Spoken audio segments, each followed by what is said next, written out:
carmelitano y teresiano. Alabado sea Jesucristo.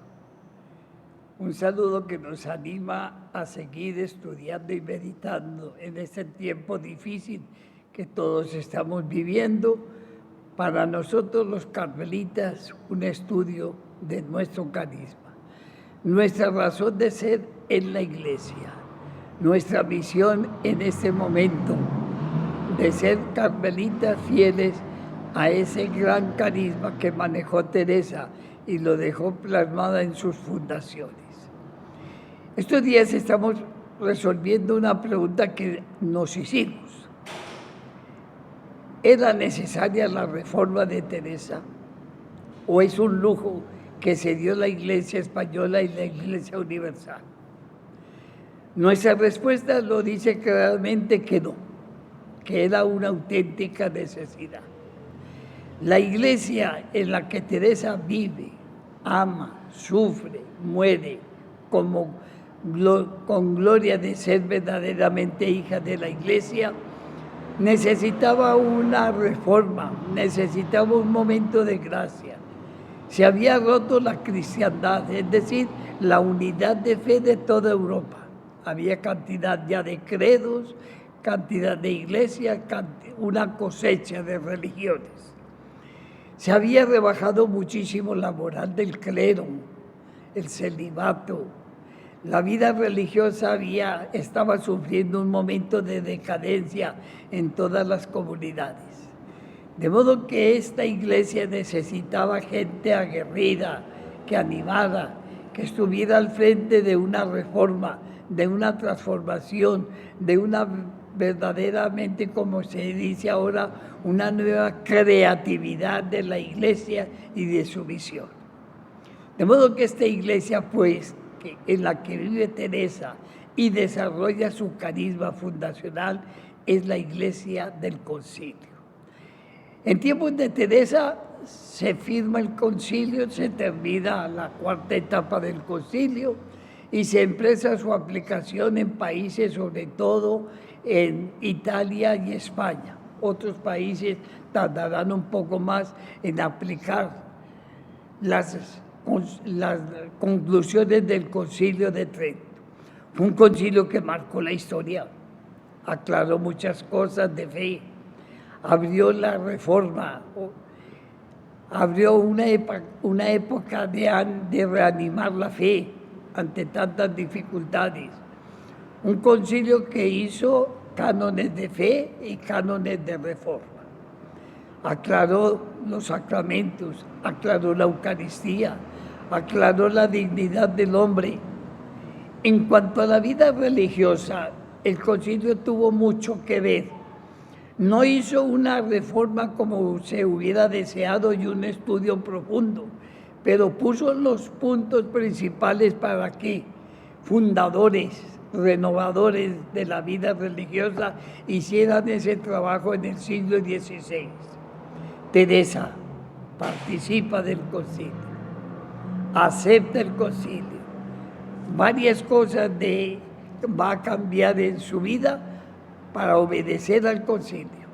No recibir niñas muy jóvenes, la clausura darle toda la importancia, vivir la vida sacramental y la vida eucarística, todo esto va a enriquecer a la iglesia. Pero hay algo muy importante. Teresa va más allá del Concilio de Trento.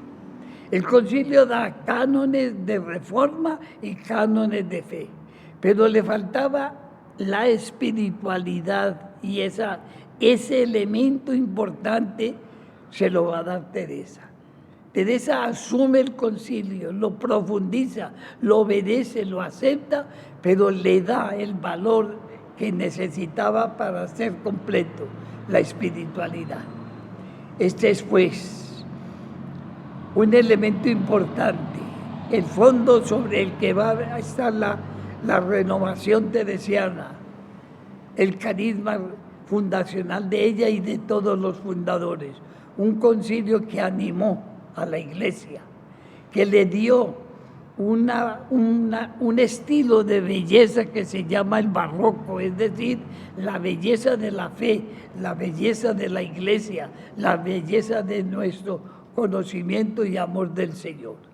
Esta es pues una iglesia maravillosa en la que Teresa se mueve. Démosle gracias a que ella entendió el momento, pero es también una iglesia misionera. Teresa vio partir cantidad de sacerdotes, de religiosos, franciscanos, dominicos, mercedarios, agustinos, para hacer la evangelización de América.